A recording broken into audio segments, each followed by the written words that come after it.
Jadi saya mohonkan kita semua ya.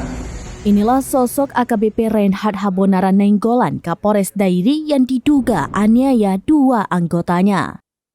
Nama AKBP Reinhard Habonara Nainggolan disorot publik setelah terseret kasus dugaan penganiayaan terhadap anak buahnya, Bribka David Sitompul dan Bribka Hendrik Simatupang. Korban penganiayaan merupakan anggota Satintel Kapolres Dairi dan kini menjalani perawatan di rumah sakit. Atas kasus ini, AKBP Reinhard Habonara Nainggolan kini tengah diperiksa oleh Propam Polda Sumatera Utara. Adapun penganiayaan ini, kata Bribka David, terjadi saat dirinya dan Hendrik secara mendadak dibariskan Kapolres Dairi sekitar pukul 5 waktu Indonesia bagian Barat. Setelah memanggil Aibda Beni Marbun, Kapolres Dairi mulai menampari anggotanya itu. Lalu tamparan berlanjut ke anggota lainnya.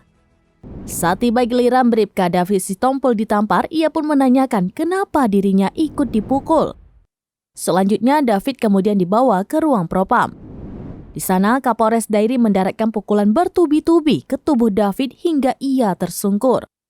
Karena dianiaya, David kemudian dirawat di RSUD Sidikalang. Pasca dianiaya, David yang menderita saraf kejepit langsung drop. Namun, tudingan penganiayaan itu dibantah oleh AKBP Reinhard Habonara Nainggolan. Reinhard mengatakan dirinya hanya melakukan tindakan pendisiplinan terhadap anak buah yang tidak piket dan tidak melakukan pemukulan. Perlu diketahui AKBP Reinhard Habonara Nainggolan menjabat sebagai Kapolres Dairi sejak awal Juli 2023. Dengan demikian, ia baru menjabat sebagai Kapolres Dairi selama sekitar 2 bulan. Sebelum menduduki jabatan Kapolres Dairi, AKBP Reinhard menjabat sebagai Kapolres Nias Selatan.